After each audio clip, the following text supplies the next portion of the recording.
My topic tonight is competitive positioning, commercial potential and brand awareness. And I've got 5 minutes, so I reckon in 5 minutes delivering this to you is going to be harder than starting Trilogy was, to be perfectly honest. But let me give it a go. I'm a quick talker, so I'll try and get through it for you. Firstly, competitive positioning. I don't really believe in USPs. I don't really believe in elevated pitches. I think that in terms of competitive positioning, you really need to have all your ducks lined up. So Trilogy, for example, is about using natural ingredients. We don't use synthetic ingredients in our actives. We only use natural ingredients. We deliver products that work. We deliver high-performance products that compete with traditional skincare techniques.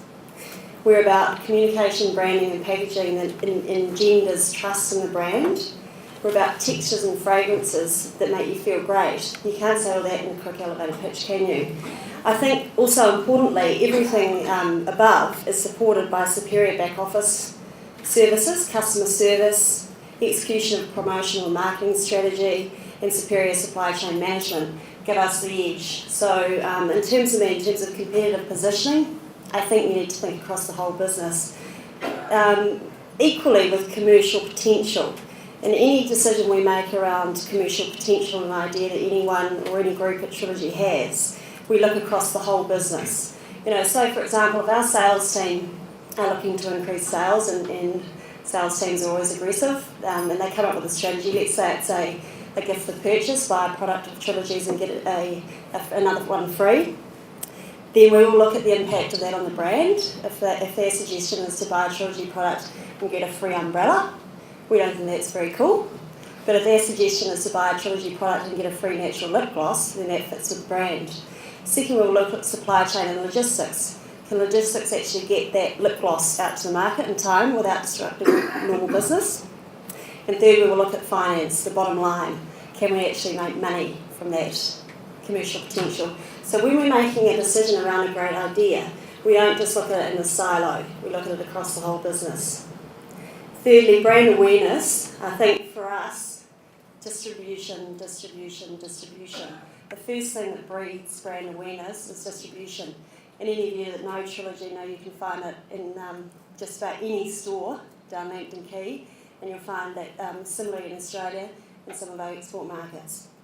Secondly, brand awareness really comes from pushing our retail partners to sell our product. It's pretty easy to get your product on the shelves in a store. Pretty easy. It's not that easy. Relatively easy. But what we do is we focus heavily on our retailers. We incentivise them, we train them, we give them great offers so that they sell the product for us and get it into the hands of the consumer.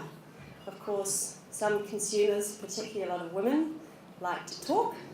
So that breeds word of mouth, the number one marketing technique, and builds brand awareness. In fact, I have been in a cafe and seen a group of girls sitting around having a coffee, and one pulled out a Trilogy moisturiser and started chatting to her mates about it very early on in the business cycle. So I went over to her and gave her my card and said, "Hey, that's fantastic, I'm from Trilogy. Send me an email and I'll send you some free product," which I did. She then said she worked for a massive recruitment company in Wellington, and she then told the whole of her floor that she'd had free product from Trilogy. So word of mouth breeds brand awareness. Thirdly and lastly, the media are extremely useful if you don't have any cash for your idea, but you've got a great idea and you've got a great story, then what we call PR, public relations, is probably a key driver for brand awareness. We retrain PR agencies in all of our major markets. We've generated in excess of 20 million in free advertising. Media's here probably listening to this. But we've generated a lot of free advertising through having great stories, great product positioning, and being consistent with our message to the media. I think digital media needs a mention as well. We're quite new to digital media. We've got a database of 17,000 people that we communicate with regularly now through digital media, so absolutely fabulous for building brand awareness. But I think all of these great things, the only reason that we've got the Trilogy business to where it is today is that we drive a culture of passion and we drive a culture of success. We don't do anything unless we're having a blimmin' good time.